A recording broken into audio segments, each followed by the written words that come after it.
오늘 주신 하나님의 말씀은 사도행전 17장 22절에서 34절까지 말씀, 사도행전 17장 22절부터 34절까지 제가 한 절, 여러분이 다음 절 교독하는 방식으로 읽겠습니다. 바울이 아레오바고 가운데 서서 말하되 아덴 사람들아 너희를 보니 범사의 종교성이 많도다.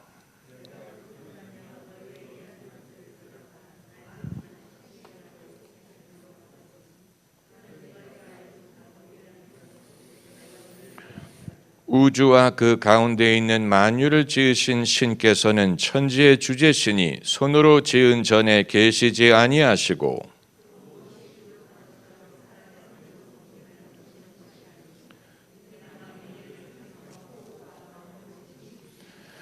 인류의 모든 족속을 한 혈통으로 만드사 온 땅에 거하게 하시고 저희의 연대를 정하시며 거주의 경계를 하나셨으니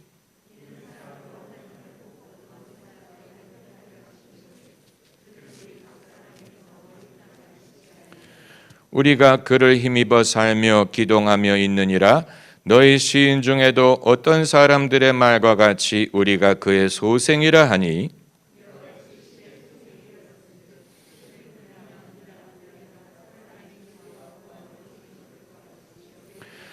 알지 못하던 시대에는 하나님이 허물지 아니하셨거니와 이제는 어디든지 사람을 다 명하사 회개하라 하셨으니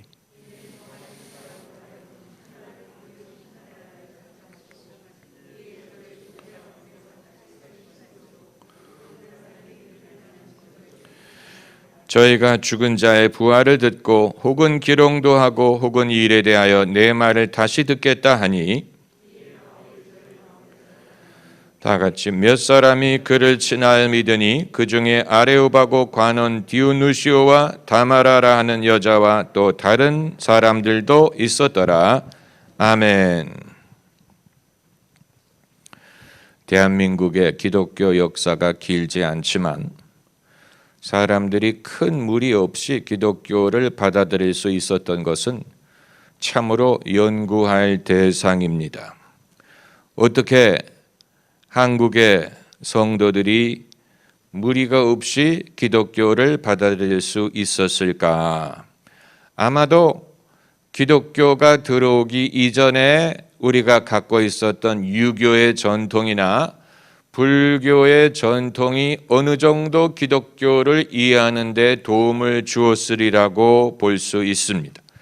유교의 엄격한 윤리를 우리가 경험을 해봤고 또 불교의 불공의 경험이 있었기 때문에 그것이 기독교 신앙을 처음 접했을 때 이해하는 데 도움이 되고 또 무리 없이 기독교 신앙을 받아들일 수 있도록 도운 면이 있었으리라고 봅니다. 만일 그런 배경이 전혀 없었다면 이 기독교 신앙을 처음부터 이해하는 데는 훨씬 더 큰 어려움이 있었을 수 있습니다. 이건 증명할 수 있는 것은 아니지만 우리가 이해하기 위해 추측하는 것이고 어느 정도는 이 학술적인 차원에서 심리적인 차원, 종교적인 차원에서 사람이 한 번도 들어본 적이 없는 신앙을 접할 때 이전에 이미 알고 있었던 것에 빗대어서 그것을 이해하는 데 도움을 얻을 수 있습니다. 가령 우리 조상들은 천지를 창조하신 하나님을 알지는 못했지만 그러나 상제라는 개념을 갖고 있었고 또 신령과 진정으로 예배하는 것을 알지 못했지만 그럼에도 우리 조상들은 이 비는 것과 또 정성으로 빌면 응답을 얻으리라는 그런 사상을 옛날부터 갖고 있었던 것입니다. 왜 새벽 기도가 한국의 기독교인들에게 어필할 수 있었느냐? 복음이 들어오기 이전부터 새벽에 일어나 기도하는 그런 전통이 있었기 때문에 그것이 기독교가 들어왔을 때 새로운 신앙의 옷을 입고 이전에는 알지 못했던 신에게 빌었던 기도를 이제는 하나님 아버지께 구하는 기도로 바꿀 수가 있었던 것입니다. 이처럼 사람이 기댈 데가 없으면 신앙을 처음 접했을 때 그것이 아주 이질적인 것으로 생각이 될 수 있지만, 그러나 기댈 만한 구석이 있으므로 이전에 내가 알고 있었던 것을 통해 새롭게 접하는 신앙을 이해하는 데 도움을 얻을 수 있습니다.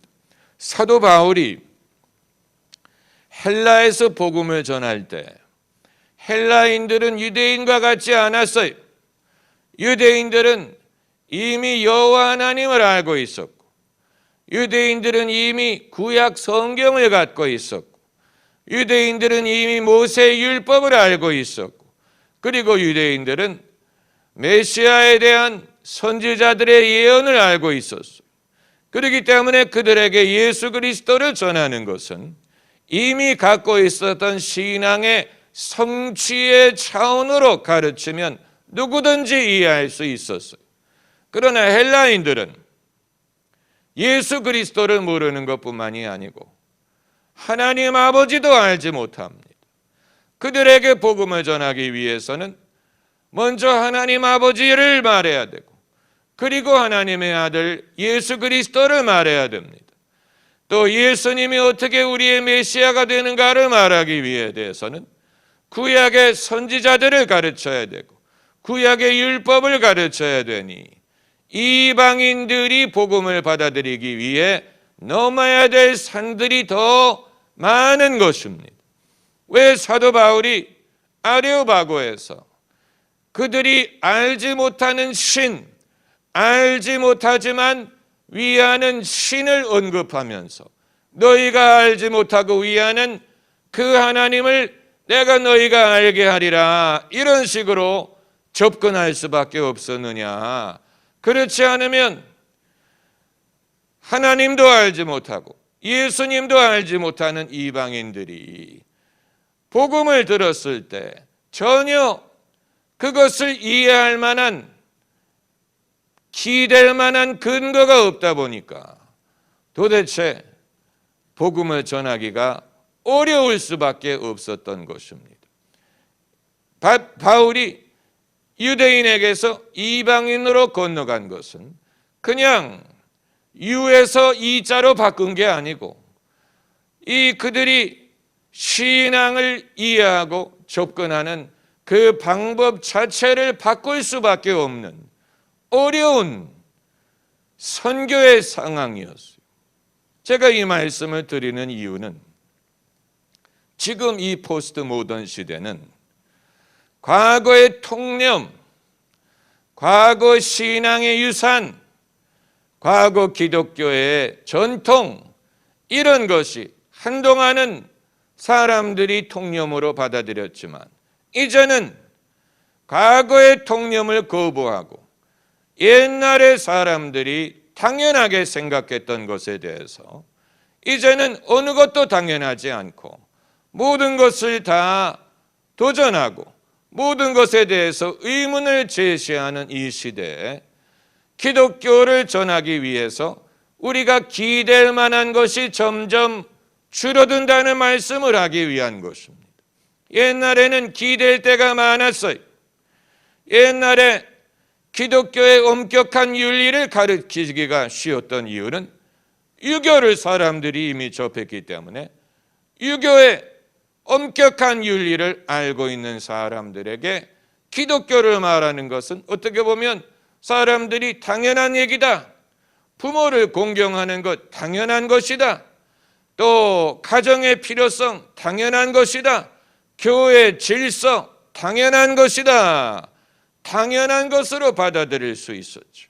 그러나 이제는 사람들이 더 이상 유교를 숭상하지 않고 유교의 가치를 사람들이 따르지 않는 시대가 되다 보니까 이제는 사람들이 성경의 가르침을 당연하게 생각하기보다는 그들이 납득할 수 있도록 다시 설득해야 되는 작업이 필요한 것입니다. 기댈 만한 것이 줄어드는 것입니다. 옛날에는 기댈 수 있었던 것, 사람들이 당연하게 받아들였던 것을 이제는 당연하게 여기지 않기 때문에 우리가 기독교의 진리만으로 승부를 하지 어떤 기댈 만한 것에 의존해서 사람들이 믿을 수 있도록 설득하기가 점점 어려워지는 것입니다. 여러분, 이것은 이제 사도 바울이 이방인들에게 복음을 전하는 방법은 유대인들에게 전하는 것과 같지 않았어요. 왜냐하면 유대인들은 이미 메시아 사상을 갖고 있었기 때문에 예수님이 메시아다, 이걸 증명만 하면 돼. 예수 그리스도께서 죽으시고 살아나심으로 하나님의 아들이라는 증거를 보이셨고 구약의 예언을 성취하셨다, 이것만 알려주면 유대인들은 예수님을 믿을 수 있습니다. 그러나 이방인들은 구약이 뭔지도 모르고 메시아 사상이 뭔지도 모르고 심지어 천지를 지으신 하나님에 대해서도 알지 못합니다. 이제 이들에게 기독교를 가르쳐 주려면 처음부터 다시 시작해야 돼. 처음부터 다시 알려줘야 돼. 하나님이 누구신지. 적어도 옛날 사람들은 신의 존재를 믿었지. 지금 이 시대에는 신의 존재조차도 믿지 않는 사람들이 많아요. 이제 이들에게 복음을 전하기 위해서는 기댈 만한 것이 점점 줄어드는 것입니다. 하나님에 대해서 설득해야 되고, 그리고 하나님의 아들 예수님을 말해야 됩니다. 그러나 그게 원래 기독교의 경쟁력이에요. 기독교는 경쟁력이 있어요. 어디에 기대지 않아도 돼요. 우리 민족이 과거에 유교와 불교의 전통이 있었던 것이 기독교를 받아들이는 데 도움이 됐을 수 있어요. 그러나 설령 그런 배경이 없었더라도 오로지 기독교의 진리만으로 얼마든지 사람들을 믿게 할 수 있습니다.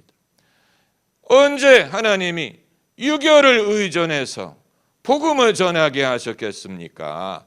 언제 하나님이 과거의 무속신앙에 빗대어서 그걸 비유로 해서 기독교를 전하게 하시겠습니까?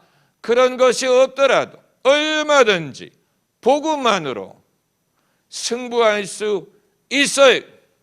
이게 원래 기독교의 경쟁력이에요. 기독교는 그 경쟁력을 가지고 시작했어요. 교회가 이 경쟁력을 잃어버릴 때 교회가 쇠퇴했고, 이 경쟁력을 가질 때는 교회가 부흥할 수 있습니다.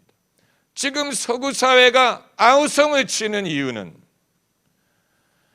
과거에 기댔던 것이 사라지기 때문에 그런 것입니다. 과거에는 기댈 때가 많았어요.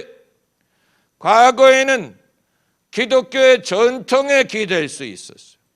우리 국가는 원래 기독교 국가다. 그러므로 교회를 다녀야 된다. 신앙을 가져야 된다. 이게 통했어요. 지금은 안 통해. 지금은 사람들이 우리나라가 왜 기독교 국가냐? 과거의 기독교 전통은 기독교 전통일 뿐이지 그게 나와 무슨 상관이 있느냐? 이렇게 나오게 되면 교회가 기댈 만한 것이 줄어드는 것입니다. 또 과거 기독교의 유산, 기독교 문화, 기독교 윤리 이런 것을 말하면서 우리가 이런 유산으로 우리 문화가 거기에 기초했고 우리 문화가 기독교에서 나왔고 그렇기 때문에 기독교를 믿는 것이 당연하다. 옛날에는 그렇게 할 수 있었지만 이제는 사람들이 그것을 부인하는 것입니다. 그건 그때고 지금은 지금이다.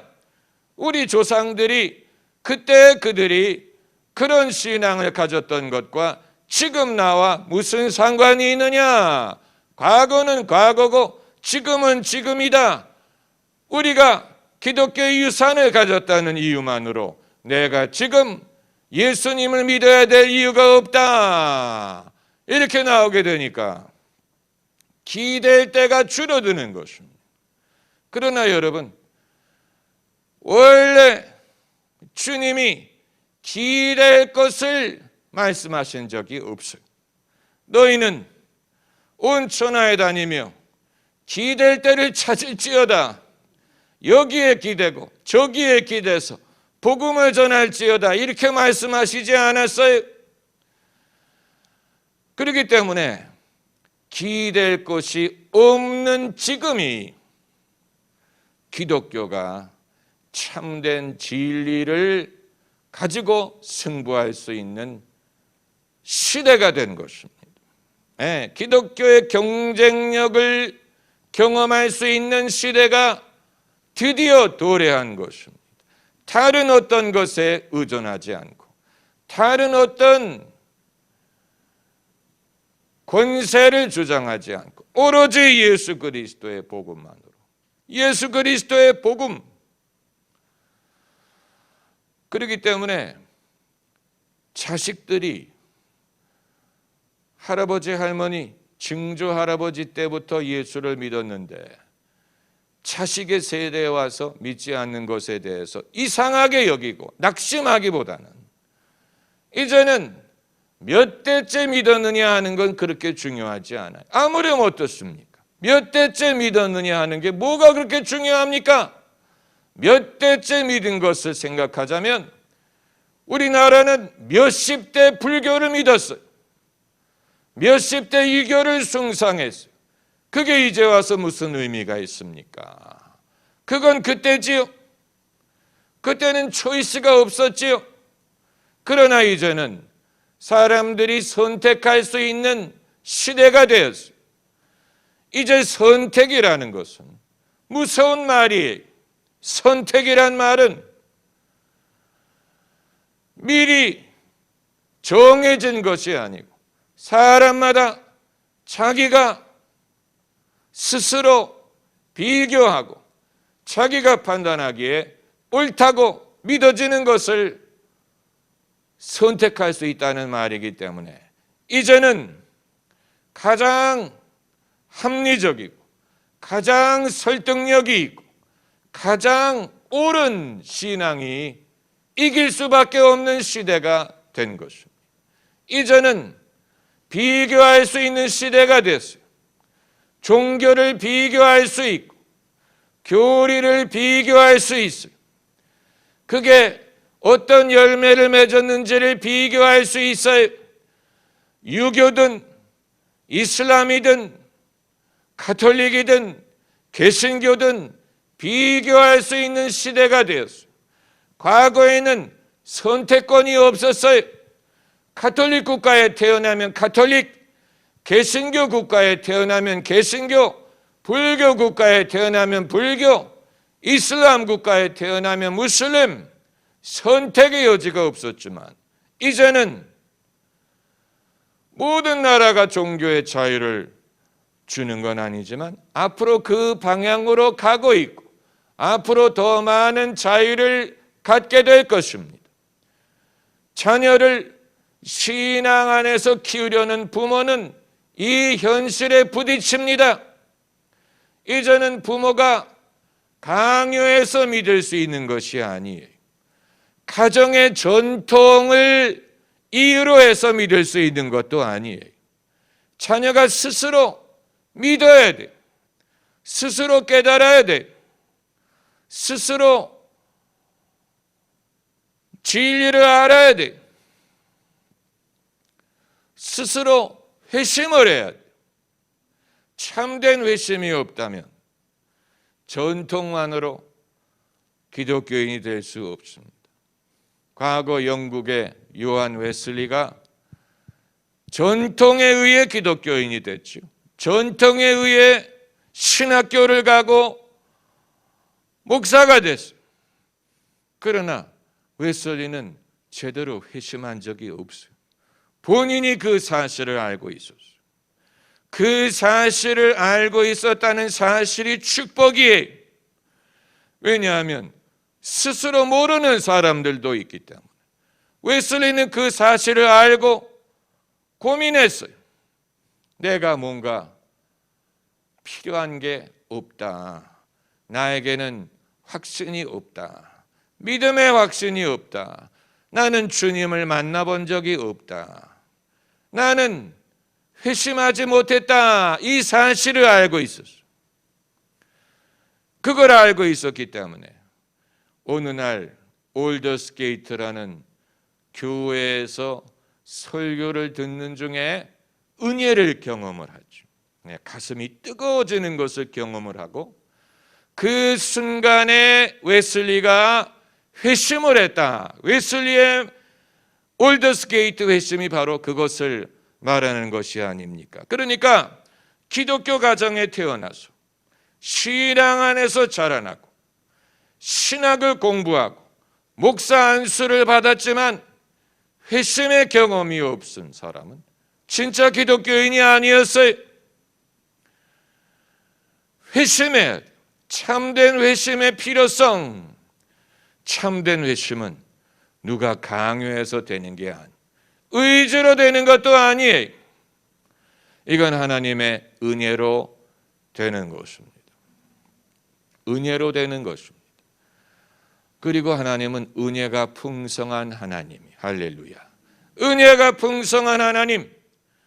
누구는 회심하고 누구는 회심하지 못할 것이다. 하나님은 은혜를 주는 사람에게만 주기 때문에 그게 아니 은혜가 풍성한 하나님. 다만 이제는 하나님을 우리가 전적으로 의지해야 되고 하나님의 은혜를 전적으로 의지해야 사람들이 회심할 수 있을 것입니다. 이게 원래 기독교의 경쟁력이에요. 원래 그렇게 시작했어요. 이후에 그렇게 변한 게 아니 원래부터 그랬어요. 예수께서 니고데모에게 하신 말씀, 너희가 성령으로 거듭나지 아니하면 하나님 나라에 들어갈 수 없느니라. 거듭나야 될 필요성을 예수님의 애초부터 강조하셨어요. 애초부터 강조하셨어요. 이후에 누가 말한 게 아니에요. 애초부터 성령으로 거듭나야 되고 예수께서 또 말씀하시기를 성령이 너희에게 임하시면 너희가 권능을 받고 내 증인이 되리라. 예수 그리스도의 증인이 되는 것도 학술로 되는 것도 아니고 설득으로 되는 것도 아니고 성령의 능력으로 하는 것. 이게 원래부터 기독교의 경쟁력이에요. 주님은 복음을 전할 수 있는 성령의 권세를 주셨고 또 사람이 거듭날 수 있는 성령의 거듭나게 하시는 은혜를 주시는 주님이 이것이 기독교의 경쟁력이에요.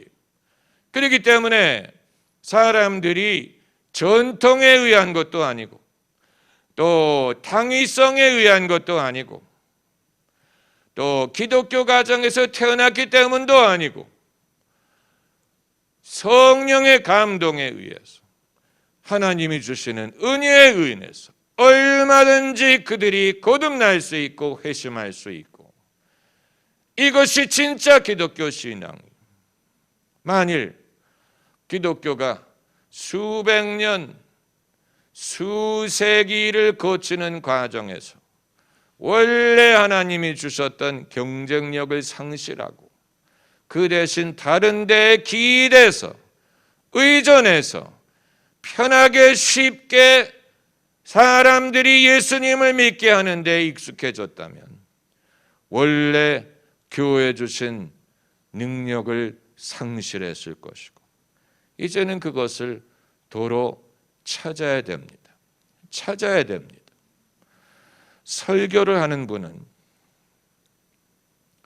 설교를 들으러 온 사람이 이미 성경을 잘 알고 있으리라고 전제하면 안 돼.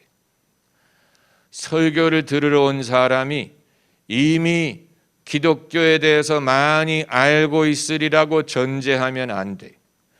그 중에 성경도 읽어본 적이 없고 기독교에 대해서 들어본 적이 없지만 그런 사람도 설교를 듣고 얼마든지 하나님의 구원의 은혜, 하나님의 사랑과 능력을 깨달을 수 있도록 설교를 전달할 수 있어야 됩니다.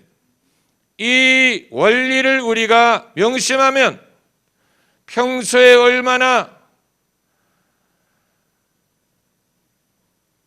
사람들이 의례 성경을 알고 있으려니라고 생각하고 설교하는지를 스스로 깨닫게 됩니다.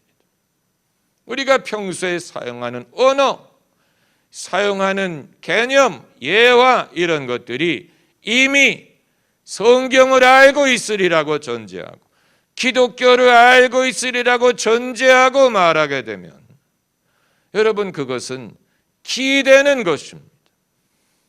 복음, 성령의 감동 이외에 다른 것을 의존해서 그걸 의존해서 사람들을 가르치려고 하는 것인데 그것은 교회의 경쟁력을 약화시키는 결과를 낳습니다.